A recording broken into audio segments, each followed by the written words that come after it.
अस्सलामुअलैकुम। सेठी से सवाल के साथ मैं हूँ सैयदा आयशा नाज़, मेरे साथ मौजूद है नजम सेठी साहब। अस्सलाम वालेकुम।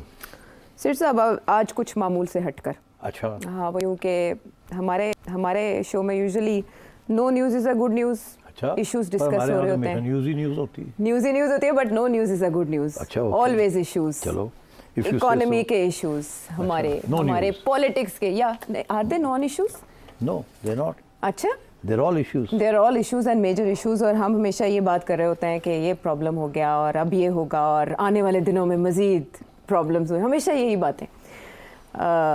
ब्रेन ड्रेन हम डिस्कस कर रहे होते हैं, फिर हमारे लोग जो यहाँ से जाकर स्लिप और स्किप हो जाते हैं, हम उनकी बातें कर रहे होते हैं, अपने पॉलिटिकल झगड़ों की बातें कर रहे होते हैं, हर तरफ मारा मारी, अफरा तफरी, बेचैनी, बेयकीनी।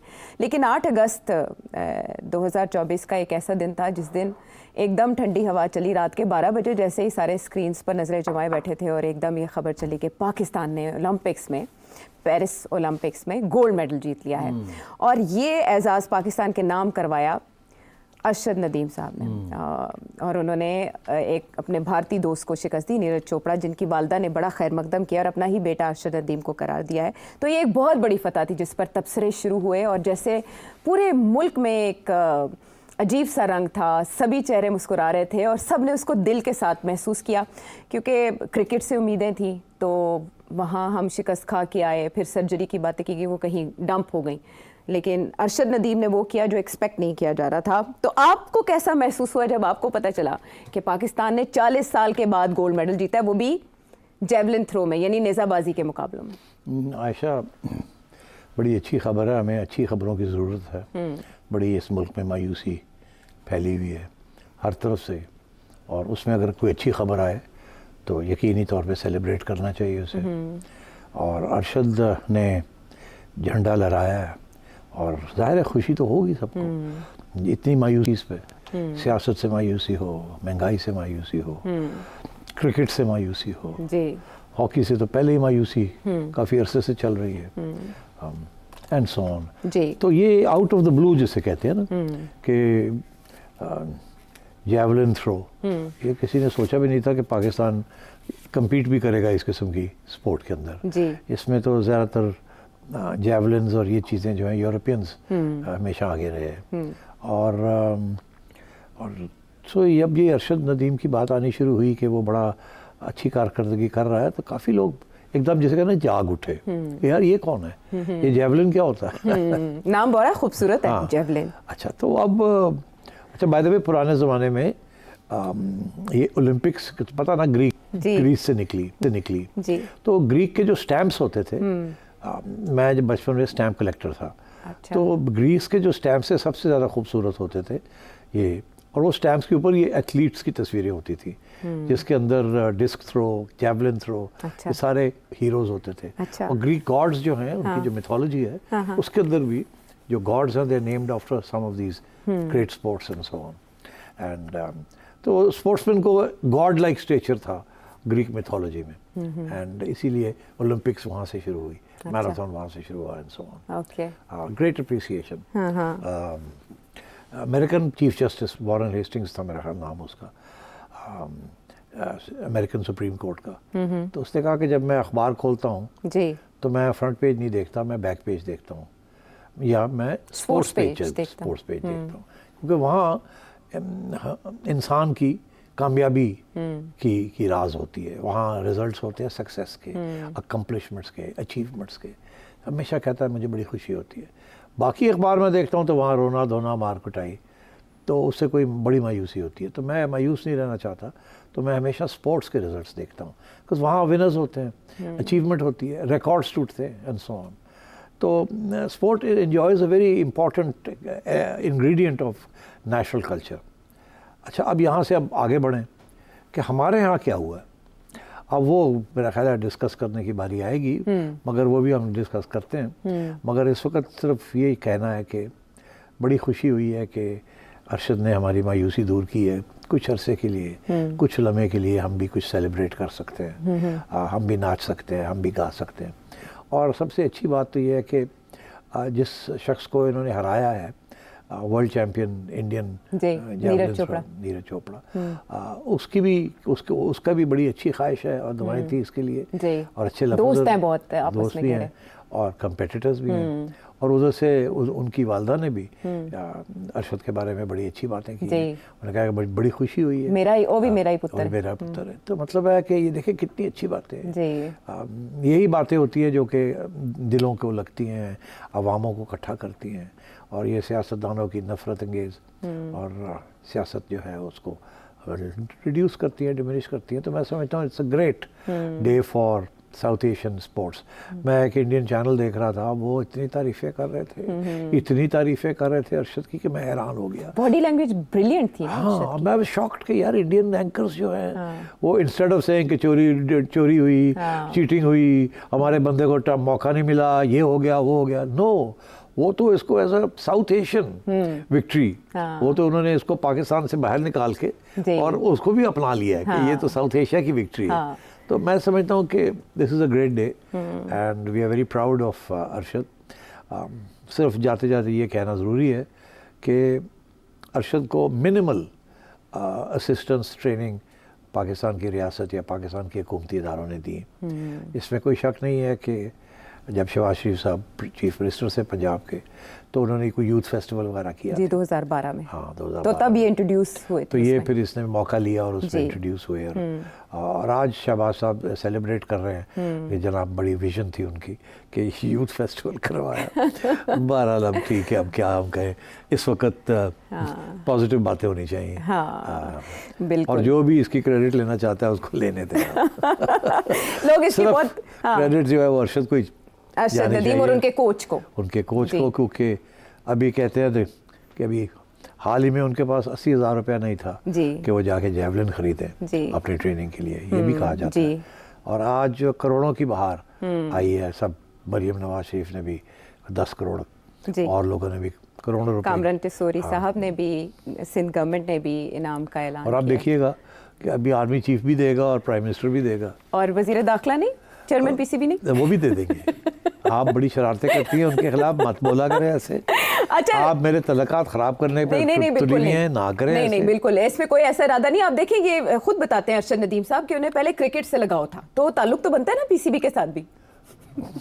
अच्छा, हाँ, नहीं, मगर पीसीबी के पास बड़ा पैसा है, सारा पैसा आजकल खर्च हो रहा है, तो यहाँ भी वो दे देंगे, इसमें कोई शक नहीं है। अच्छा। और देना भी चाहिए। ठीक है, बिल्कुल, जाहिर है ये जीत सबकी मगर बात ये है कि ये जो होता है ना कि जब कोई जीत जाए तो उसको 4 पैसे दे देते हैं, उसके बाद भूल जाते हैं। वो जो सारी स्पोर्ट है या गेम है, उसकी ट्रेनिंग, उसकी फैसिलिटीज़, उसके लिए बजट्स, उसके लिए वो भूल जाती है हुकूमत, जो भी हुकूमत होती है भूल जाती है। पर जब ऐसे होता है तो सब खड़े हो जाते हैं अपनाने के लिए और 4 पैसे देने के लिए, उसके बाद फिर भूल जाते हैं। लेकिन सेठी साहब, जितना बाकी खेल नज़रअंदाज होते हैं, क्रिकेट उतना नज़रअंदाज नहीं होता। क्रिकेट में पहले भी बहुत पैसा लगाया जाता है, लेकिन हम जो आखिरी मेडल लाए थे वो हॉकी में लाए थे, लेकिन हॉकी का जो हाल हुआ है और बाकी खेलों का जो हुआ है वो क्रिकेट जैसा नहीं है। क्रिकेट में सर्जरी की भी उम्मीद हम लगा के बैठे थे, वो सर्जरी कहीं डंप हो चुकी है। मैं चाहूँगी कि अब इसकी दूसरी साइड पे भी आएँ। इसमें माओ के हवाले से तो कहा जा रहा है कि अगर गोल्ड मेडल इस बच्चे ने जीता है तो माओ ने डायमंड मेडल जीता है। दोनों तरफ की माओ ने जिस तरह से सबको यकजा किया, पंजाब चढ़दा पंजाब तो लहंदा पंजाब, तो एक खुशी तो हर जगह सेलिब्रेट की जा रही है। लेकिन हमारे पॉलिटिशियंस के पास इसका एक और एंगल है। ख्वाजा आसिफ और राना सनाउल्लाह साहब किस तरफ एम्प्लॉय कर रहे हैं, मैं चाहूँगी उन्हीं की ज़ुबानी सुने, फिर मुझे उस पर आपका तबसरा दरकार होगा। जी, अरशद नदीम ने अपनी कौम का सर बुलंद किया और 3 दहाइयों के वक़्फ़े के बाद जो है पाकिस्तान को जो है ओलंपिक्स में गोल्ड मेडल मिला।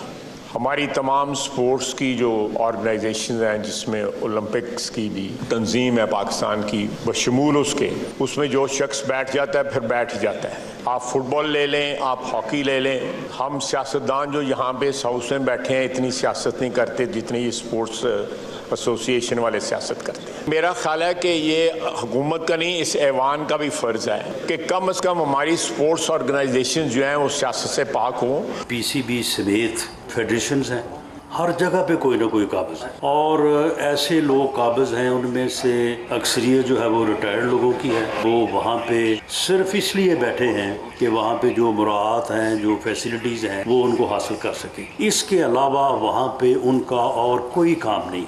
जुलाई का ये राना साहब का बयान था और ख्वाजा आसिफ साहब का बयान तो ताज़ा है बिल्कुल। एक ने सिंगल आउट कर दिया पीसीबी को और एक ने इंक्लूड किया है। अच्छा, फिर तुम दाना डालने की कोशिश कर रही हो। मैं देख रहा हूँ, मुझे ना समझ नहीं आई असल में कि ये मतलब फ़र्क क्यों है दोनों वज़रा की राय में। अच्छा, इसकी तरफ तो मैं अभी नहीं जाऊँगा। मैं पहले दूसरी बात पे तबसरा करता हूँ। वो ये है कि सियासत है ना हर जगह, सिर्फ सियासत स्पोर्ट्स में नहीं है, सियासत में भी है। और ये स्पोर्ट्स के जो एडमिनिस्ट्रेटर्स लगाए जाते हैं ये सियासतदान लगाते हैं। तो ये कैसे कहा जाए कि जी ये इसमें सियासत वालों का या गवर्नमेंट का कोई रोल नहीं है। बात यह है कि सारी अपॉइंटमेंट्स गवर्नमेंट करती है, जो भी उस वक्त की हुकूमत हो वो अपने क्रोनीस को लगाती है, दोस्तों को लगाती है, एंड सो ऑन। अब उनमें से एक आध कामयाब हो जाते हैं, बाकी लोग नहीं कामयाब होते। तो ये अनफॉर्चुनेट है कि हमने कभी भी स्पोर्ट्स की तरफ तवज्जो नहीं दी। क्रिकेट भी, मैं आपको बताऊं, बहुत कुछ मैं कह सकता हूं क्रिकेट के बारे में, कि जब हमने इंग्लैंड को डिफीट किया था for the first time in the early 1950s, तो उस वक्त तो बिल्कुल एमेचर्स थे, प्रोफेशनल्स तो थे ही नहीं। अच्छा। प्रोफेशनल क्रिकेट तो बहुत लेट आई है पाकिस्तान में, कैरी पैकर के बाद आके प्रोफेशनल क्रिकेट आई है। उससे पहले तो क्रिकेटर्स गरीब लोग थे और पीसीबी के पास पैसे ही नहीं होते थे। वो तो आईसीसी से जो 4 पैसे मिल जाते थे उसी के साथ पीसीबी चलता था। अच्छा। तो और गवर्नमेंट कोई ग्रांट नहीं देती पीसीबी को, कुछ भी नहीं देती। सारा पैसा पीसीबी खुद इकट्ठा करता जनरेट करता था और वो भी सारा आईसीसी से। तो कोई उनकी लोकल सोर्स भी नहीं थी रेवेन्यू की। अच्छा। इसी तरीके के साथ बाकी ऑर्गेनाइजेशंस, अब ये जो ओलंपिक्स ऑर्गेनाइजेशंस हैं, ये तो गवर्नमेंट का इसमें कोई रोल ही नहीं है। गवर्नमेंट की बड़ी कोशिश है कि किसी तरीके के साथ इसमें रोल अदा किया जाए, मगर ओलंपिक कमेटी जो है वो नॉमिनेट करती है लोकल ओलंपिक ऑर्गेनाइजेशंस को। तो अगर वहाँ कोई जनरल रिटायर्ड बैठा हुआ है 20 साल से, तो उसको गवर्नमेंट ने तो बड़ी कोशिश की है, हर गवर्नमेंट आती है उसको निकालने की, वो निकाल नहीं सकते, बिकॉज वो जो ओलंपिक्स कमेटी है वो कहती है नहीं, हमारा पॉइंट ही है, और वो यहाँ इलेक्शंस रिग कर के बैठ जाते हैं। और this is the problem. Similarly sports जो है ये हवाले कर दी गई है to inter provincial coordination committee, बैन सूबाई राब्ता कमेटी। तो उनके यहाँ तो बिल्कुल वो तो एक नॉन एंटिटी कमेटी है। वहाँ वो सेक्रेटरी लगाया जाता है जो रिटायरमेंट से 6 महीने पहले, जो जिसकी छुट्टी हो रही होती है, ये खुदे लाइन लगाता है, उसको वहाँ लगा देते हैं, बिकॉज इट्स नॉट इम्पॉर्टेंट। फिर और क्रोनीज को बनाया जाता है functionaries. This is why the bureaucracy is running sports in this country. Private sector आज अगर स्पोर्ट्स चलाए तो it would be a great success, but no, government का कंप्लीट कंट्रोल है। इसके ऊपर बड़ी लंबी बात हो सकती है। गवर्नमेंट ये गवर्नमेंट नहीं, हर गवर्नमेंट जो आई है, दे आर ऑल रिस्पॉन्सिबल कि ये जो मैस है ऑफ स्पोर्ट्स। हॉकी भी उस ज़माने में जबकि हॉकी की सारी ट्रेनिंग ही फ़ौज करती थी, हमारी टीम ही सारी फ़ौज बनाती थी। पता नहीं आप लोगों को, मगर इट्स ट्रू। हमें तो पता क्रिकेट में आप ट्रेनिंग करते हैं। क्रिकेट में फ़ौज का इतना रोल नहीं था। अच्छा। मगर हॉकी में पाकिस्तान की फ़ौज का बहुत इंपॉर्टेंट रोल था। They were the main trainers of hockey players and everything else. बड़ी फ़ौज ने बड़ी सपोर्ट किया हॉकी को, इसीलिए। मगर फिर ये भी हुआ क्योंकि ब्यूरोक्रेसी है वो फ़ौज भी, तो वहाँ भी जो इनोवेशंस जो थे जो वो फिर नहीं आए। अच्छा। आपने आखिरी गोल्ड मेडल मेरा ख्याल है 1984 में जीता, मेक्सिको में, लॉस एंजलिस में, एंड आपने 3 गोल्ड मेडल्स हॉकी में जीते जी। उसके बाद 40 साल हो गए, ख्वाजा साहब कहते हैं 3 दिहाइयाँ नहीं 4 दिहाइयाँ से हमने कोई गोल्ड मेडल नहीं जीता था। तो अब जाके हमने जीता और अब हॉकी में हम फारग हो गए। मेरा ख्याल है आखिरी मेडल जो हमने जीता था 92 बार्सिलोना में ब्रॉन्ज मेडल जीता था। तो ये हमारे हॉकी का हाल है। स्क्वाश भी नंबर 1, कोई सपोर्ट नहीं मिली फ्रॉम गवर्नमेंट और फ्रॉम एनीथिंग एल्स। पूरी फैमिलीज जो थी जो स्क्वाश खेल रही थी, जहाँ खुद थे वो बेचारे वाइप आउट हो गए, the Khans of KP. And इसी तरीके के साथ हॉकी फारग होगी। फुटबॉल नेवर टुक ऑफ, कोई सपोर्ट नहीं। हर जगह पे स्पोर्ट को सपोर्ट मिलती है रियासत से, बिकॉज जैसे मैंने शुरू किया आज का प्रोग्राम कि स्पोर्ट जो तालीम का जो हिस्सा है उसको स्पोर्ट्स को समझा जाता है कि ये तालीम का हिस्सा है, और एजुकेशन को जब रियासत प्रमोट करती है तो स्पोर्ट को करती है। अब क्रिकेट का हाल ये है कि एक ज़माने में जब हम स्कूल में थे तो क्रिकेट स्कूलों में होती थी, टूर्नामेंट्स होते थे। अच्छा। ठीक है। और अब स्कूल्स जो हैं वो ग्राउंडें ख़त्म होनी शुरू हो गई हैं स्कूलों के पास, सिवाय 2-3 बड़े स्कूल हैं जिनकी यहाँ ग्राउंडें होंगी। बिल्कुल। बाकी स्कूल्स में ग्राउंड्स ही नहीं है। वो जो ग्राउंड्स होती थी वहाँ उन्होंने बिल्डिंग्स बना दी हैं, बिकॉज बिजनेस इतनी बड़ी बढ़ गई है कि अब फीसें बढ़ा दी हैं, कारोबार बन गया है स्कूलिंग एंड सो ऑन। तो अनफॉर्चुनेटली स्कूल्स में क्रिकेट होनी भी ख़त्म हो गई है। इसीलिए अगर आप इंडिया और पाकिस्तान के क्रिकेटर्स की मैं बात कर रहा हूँ या हॉकी प्लेयर्स भी आप ले लें जी, उनके जो स्पोर्ट्समैन हैं वो हर एट पार पाकिस्तानी स्पोर्ट्समैन से दुगना या तिगना ज़्यादा तालीम याफ्ता है। हमारे यहाँ इस वक्त जो क्रिकेटर्स हैं या जो फुटबॉलर्स हैं, they're all from the streets, self made, कोई फैसिलिटीज़ नहीं। जाते जाते मैं सिर्फ ये कह दूँ कि जब मैं नया चेयरमैन बना पीसीबी का अबाउट 10 years ago, तो उस वक्त सबसे पहले मुझे ये पता चला कि जो हमारी अंडर 16 की जो टीम्स हैं उनके पास किट्स भी नहीं है। अच्छा। और वो भी पीसीबी एक्सपेक्ट करता है कि आप अपनी जूतियाँ लेके आएंगे, आप अपने कपड़े पहनेंगे एंड सो ऑन। तो पता लगा कि जो लड़के आके खेलते हैं 13 साल के 14 साल के टूर्नामेंट्स के अंदर या जिनको टेस्ट के लिए बुलाया जाता है, कईयों के पास जूतियाँ नहीं होती। अच्छा। और किट नहीं होती। तो फिर मैंने ये हुक्म दिया कि उनको भी सब्सिडाइज़ करें, जो भी खेलने आएगा किसी टूर्नामेंट के अंदर उसकी पूरी किट उनको मिलनी चाहिए, उसके अलावा कोई ऑनरेरियम मिलना चाहिए, बिकॉज ये बच्चे सड़कों पे रुल सकते हैं, ये बेचारे नौकरियां नहीं है, इनके पास तालीम भी नहीं है, ये बेगर्स बन जाएंगे। तो इनको अगर आपने इधर स्टार्स बनाना है, क्योंकि टैलेंट इतना है इनके, तो इनको स्टाइपेंड भी मिलना चाहिए, मंथली मिलनी चाहिए कुछ एंड सो ऑन। मगर बड़ी अफसोस की बात है कि बड़ी नेग्लेक्ट है स्पोर्ट्स। हम स्पोर्ट्स को समझते नहीं है कि ये तालीम का हिस्सा है जी, इसलिए हमने इतनी नेग्लेक्ट की है। इसीलिए दुनिया जो है कितना, आप देखिए ना इंडिया के अंदर एशिया गेम्स उन्होंने करवाई, अरबों खरबों रुपए लगाए to hold the Asia Games, to show the world that you know we are an educated cultured country. And हमारे यहाँ क्रिकेट को वापस लाना was a Herculean task. Mount Everest को क्लाइंब करना आसान था, क्रिकेट को वापस लाना आफ्टर टेररिज्म कितने साल के बाद कितना मुश्किल था। वो किसी दिन मैं लिखूंगा किताब के, हर बंदा कहता था मत लाए एंड सो ऑन। तो अब बात यह है कि हमने तवज्जो नहीं दी, और अब जाके जब ये गोल्ड मेडल मिला है तो अब थोड़ी सी शोर शराबा। मगर मैं आपको बताऊं ये होगा क्या ये कुछ पैसे दे के, इनामों के नाम दे के बात खत्म, बाब खत्म। उसके बाद हमें ये कहा जाएगा पंजाब गवर्नमेंट ने कोई बना दिया है कुछ छोटा मोटा एकेडमी बना दी है, नाम पे बना दी, ये कर दिया।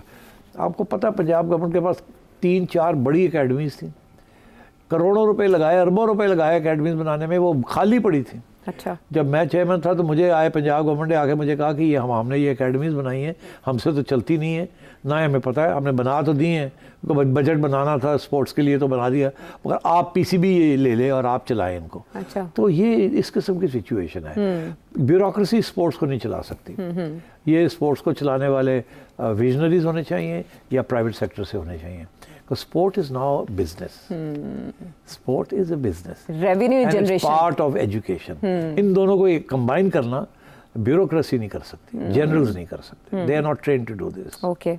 Then तो ये गवर्नमेंट का काम है, करिकुलर और एक्स्ट्रा करिकुलर एक्टिविटीज इनको कंबाइन करना, कंपल्सरी करना, ग्राउंड्स मुहैया करनी, फंडिंग देनी, ये सारी चीजें is part of the job of the government. चले, मगर गवर्नमेंट इस हद तक, इससे ये कि अपॉइंटमेंट्स भी करनी शुरू कर दे अपने चहेतों को और अपने सिफारशियों को, दैट इज रॉन्ग। वहाँ it should be merit and professionalism, ठीक, मगर facilities should be provided by the state और बाय द गवर्नमेंट। चलें ठीक है, फिलहाल इस कामयाबी पर मुबारकबाद देते हैं आपको कि उन्होंने अपने इलाके को और पूरे मुल्क को ऐसी खुशी दी जिसको कुछ अर्सा तक तो सेलिब्रेट करके बाकी गम भुलाए जा सकते हैं। तो बाकी खेलों का क्या हाल किस वजह से है ये आपने जाना, हम वापस आते हैं ब्रेक के बाद।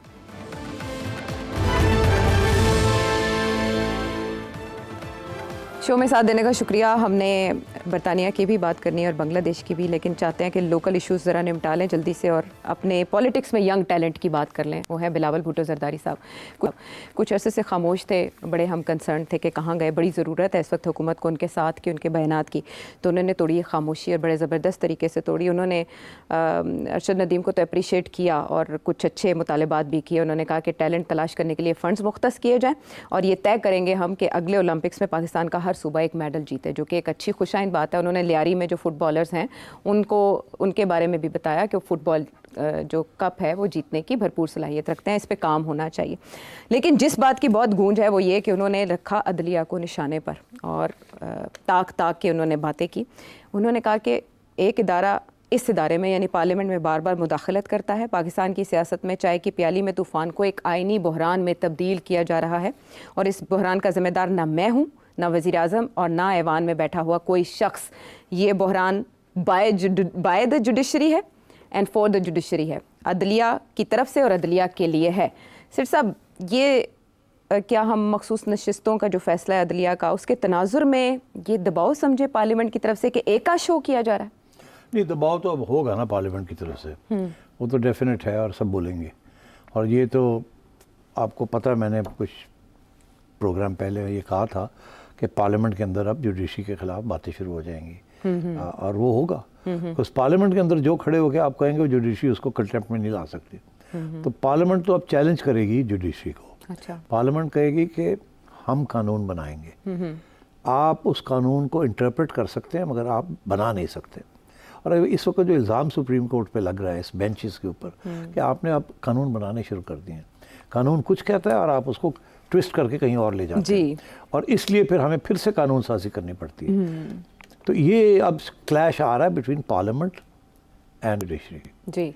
और बाहर बहुत कम लोग बात करेंगे, पार्लियामेंट के अंदर ठीक ठाक लड़ाई झगड़े करेंगे जुडिशरी के साथ। अब बात यह है कि ये एक तासुर तो है ना, ये तो सभी मानते हैं कि इस वक्त जुडिशरी जो है उसकी है towards Imran Khan and PTI, और उसकी वजह यही बताई जाती है क्योंकि वो पॉपुलर पार्टी है, तो पॉपुलर पार्टी के साथ खड़ा होना चाहते हैं। ये कोई हैरानकुन बात नहीं है। तारीख में जुडिशरी उसी तरफ जाती है जहां आवाम हो लॉन्ग टर्म। अगर वो पॉपुलर किस्म की कोई चीज़ हो तो जुडिशरी फिर उनके खिलाफ नहीं जाती। अच्छा। तो यहाँ भी उसी किस्म की सूरत है। अगर इमरान खान इतना पॉपुलर ना होता तो ये जुडिशरी उसके साथ ना खड़ी होती। ये जुडिशरी आज तक पहले उसके साथ इसलिए नहीं खड़ी थी क्योंकि उसकी पॉपुलैरिटी डेमोन्स्ट्रेट नहीं हुई थी, दिखाई नहीं गई थी। और आज के जो ज़माने में जो बातें हो रही हैं, क्योंकि ये पिछली इलेक्शन के ऊपर बहुत दाग है और उसकी लिजिटिमेसी डाउट की जा रही है, तो इसलिए जुडिशरी अब दूसरी तरफ खड़ा होना चाहती है।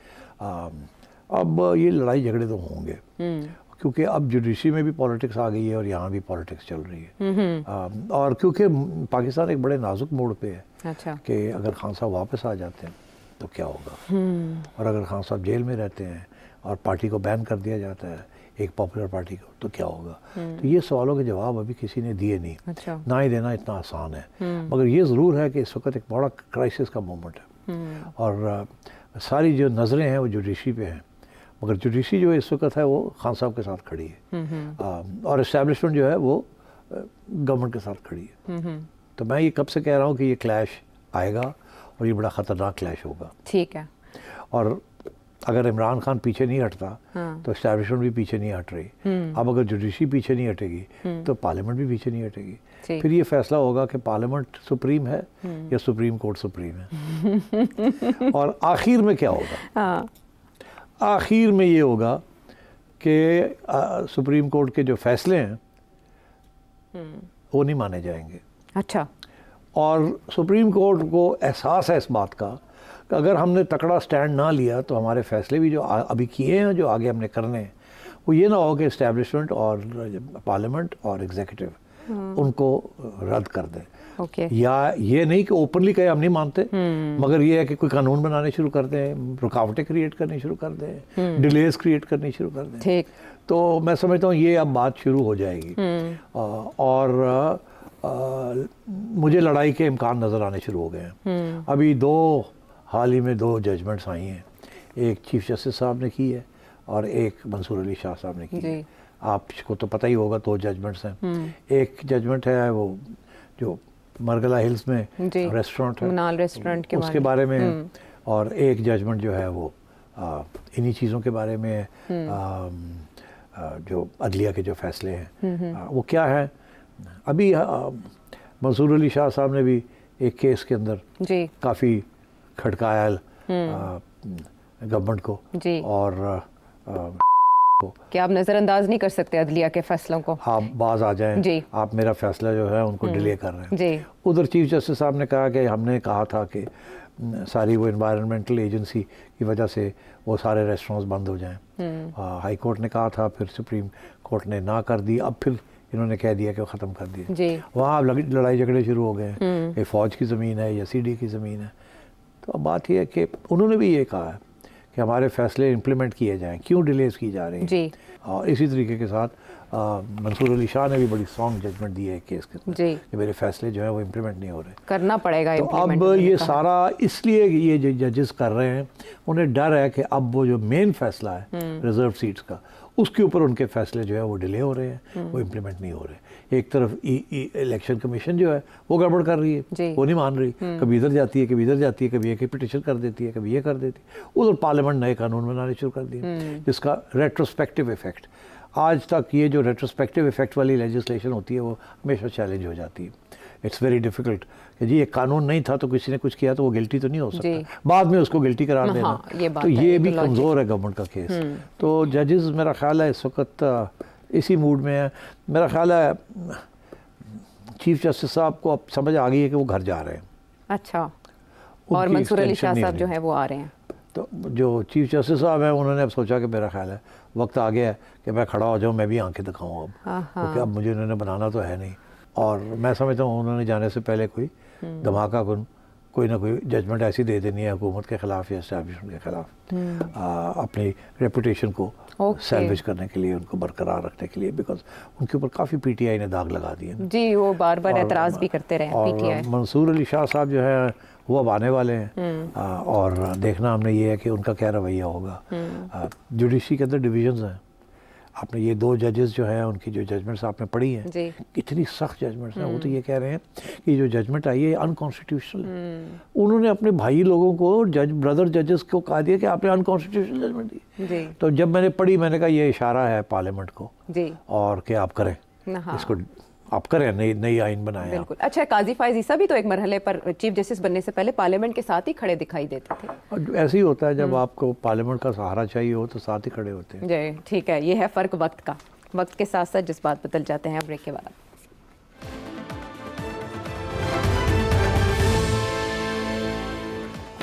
शो में साथ देने का शुक्रिया सर साहब। मदर डेमोक्रेसी बरतानिया, जब भी बात होती है कानून और इंसाफ की बात होती है, वहाँ के निज़ाम की बात होती है कि तनव्वुर है वहाँ और हर कौमियत के लिए वहाँ मसावी मौक़े हैं। लेकिन साउथ पोर्ट में होने वाले एक वाक़े के बाद जिसमें फिर गलत फहमी की बुनियाद पर ख़बरें फैलाई गई और फार राइट ने अब तक वहाँ जो कुछ कर दिया है बरतानिया का तमाशा बन गया है। क्या लगता है आपको इसकी बुनियाद में क्या है? देखिए, मैं सरप्राइज़ नहीं हूँ कि ये राइट्स हुए हैं। अच्छा, सरप्राइज़ हूँ कि इतने बड़े पैमाने पे हुए हैं, ये नहीं कि हुए क्यों हैं।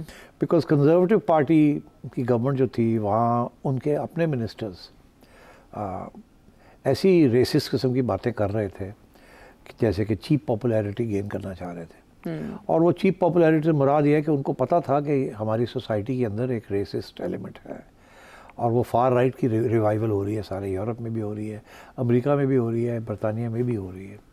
तो इसलिए उन्होंने इस इस्लामोफोबिया के ऊपर और एंटी पाकिस्तानी और पाकी बैशिंग जिसे कहते हैं ये किया। मैं थोड़ी सी आपको जल्दी से तारीख बता दूँ। अच्छा। ये पाकी बैशिंग जो है ना, ये 1960s का फिनोमेनन है। अच्छा। मैं उस वक्त इंग्लैंड में था, पढ़ रहा था लेट 60s में, तो वहाँ भी नेशनल फ्रंट और कंजर्वेटिव पार्टी के अंदर बड़े रेसिस्ट किस्म के लोग थे और ये मगिंग्स होनी शुरू हो गई थी और इस किस्म के हुलिगनिज्म शुरू हो गई थी। मगर फिर माहौल 60s और 70s में काफ़ी रेसिज्म थी, मगर फिर नई जनरेशन एक आई और तालीम भी हुई और फिर ये कम हो गया। अच्छा। और वो जो नेशनल पार्टी वार्टी थी वो ख़त्म हो गई और लेबर और कंजर्वेटिव्स जो थे वो सेंटर में आ गए। अब ये फिर शुरू हो गया है और आपने देखा ये बरतानिया में लेट आया है। ये पहले तो फ्रांस में, जर्मनी में, फिनलैंड में, इस किस्म की स्वीडन में, इस किस्म की ममालिक के अंदर ये राइट विंग, फार राइट जिसे कहते हैं, पहले पुराने ज़माने में इसको फैशिस्ट कहते थे, अब फाशिज्म का लफ्ज़ करते, अब कहते हैं फार राइट। ये बिल्कुल लफ्ज़ी हेरा फेरी है। वो इज़ फैशिस्ट। फाशिज्म के अंदर ethnicity, race, these things are important. मगर ये मानना नहीं चाहते कि हमारी सोसाइटीज़ बिकम फैशिस्ट सोसाइटीज़।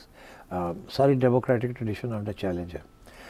सू ब्रावर्मैन, नाइजल फराज, ये सारे कंजर्वेटिव पार्टी के लोग थे और इन्होंने पाकिस्तानियों के ख़िलाफ़ और ब्राउन्स के ख़िलाफ़ ठीक ठाक बकवास की है और जिसकी वजह से ये इनको प्रोवोक किया है राइट को।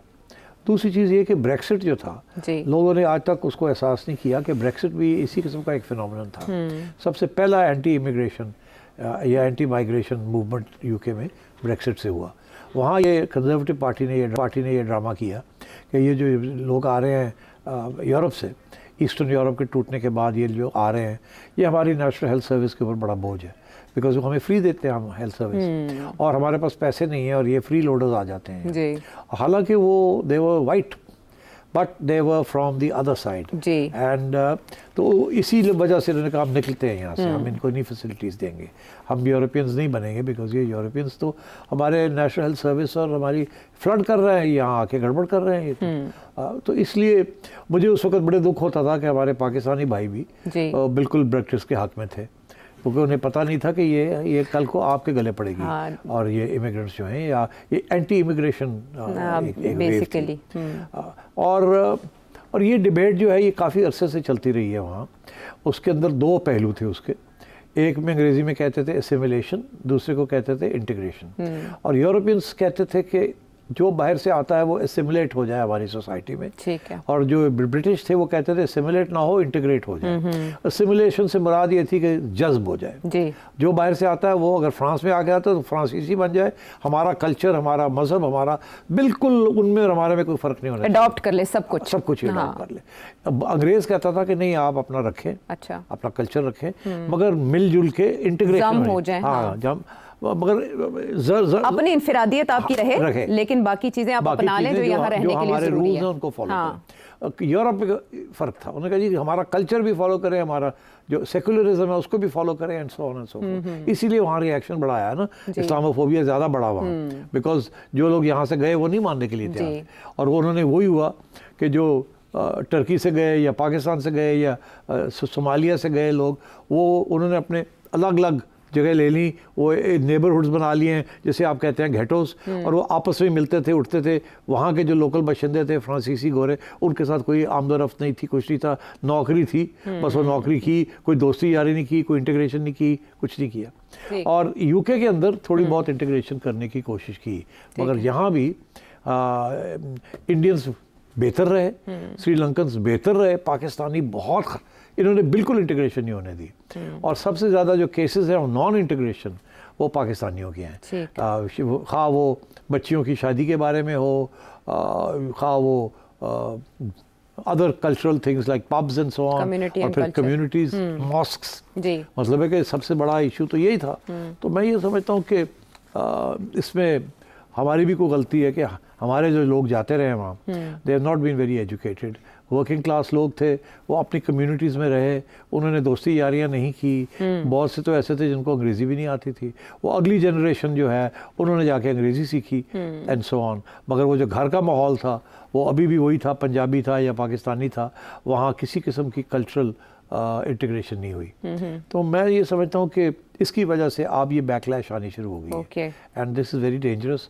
अब mayor of London Sadiq Khan साहब कह रहे हैं कि हम परेशान हैं कि हमने यहाँ सारी ज़िंदगी की है, अब हमारे बच्चे जो हैं वो इसे इनसिक्योर फील कर रहे हैं। इसी तरीके के साथ हमजा यूसुफ है जो कि एक फर्स्ट मिनिस्टर रहे हैं स्कॉटलैंड के, वो भी यही कह रहे हैं कि जी मुझे तो लगता है कि अब हम भी नहीं यहाँ उनकी महफूज, वो कहते हैं। तो ये अगर इस किस्म का माहौल हो रहा है तो this is terrible, because Brexit के बाद बड़ा नुकसान हुआ है यूके को लेबर फोर्स की वजह से।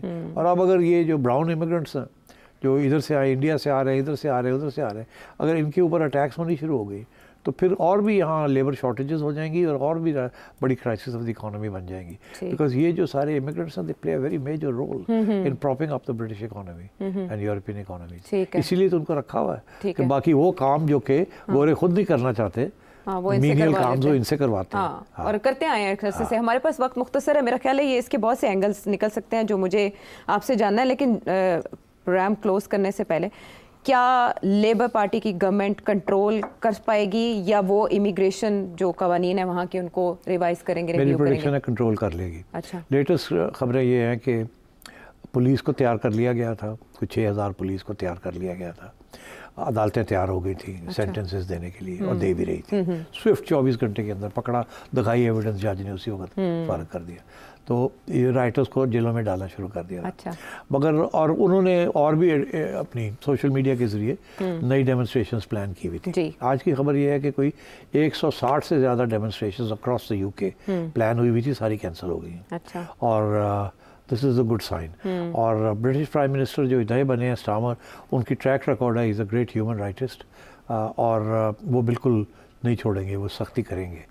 मुझे अफसोस इस बात का है, पिछली हुकूमत जो थी जिसके एक इंडियन इमिग्रेंट जो थे वो प्राइम मिनिस्टर बने, और जो उनके जो मिनिस्टर्स थे वो सबसे ज़्यादा रेसिस्ट वही थे और सबसे ज़्यादा फार राइट के स्पोक्समैन। इसीलिए रवांडा भेजने का उन्होंने ऐलान कर दिया था। इसको उन्होंने इस किस्म की जब आप पॉलिसीज़ बनाएंगे तो आवाम जो है वो तो फिर जाहिर है इसी किस्म की रिएक्शन आएगा ना कि जी वो सही है, फिर इसको करें, हमारे लीडर्स अगर ये कह रहे हैं तो ठीक है। तो अब ये लेबर के ऊपर डिपेंड करता है कैसे इसको कंट्रोल करते हैं, मेरा ख्याल कर लेंगे। चलें, ये खुश आइंदा है कि इस तरह की उम्मीद रखी जाए। वहाँ पर जो मुस्लिम कम्युनिटी या अदर कम्युनिटीज़, ब्राउन कम्युनिटीज़, वो भी हौसला अफजा है कि वो मुस्बत पैगाम दे रहे हैं और इस तरह की सरगर्मियों का जवाब उसी तरह की सरगर्मियों से देने के बजाय पॉजिटिव एटीट्यूड का मुजाहरा कर रहे हैं। आने वाले प्रोग्राम्स में इस पर मज़ीद भी बात करेंगे। इजाज़त दें।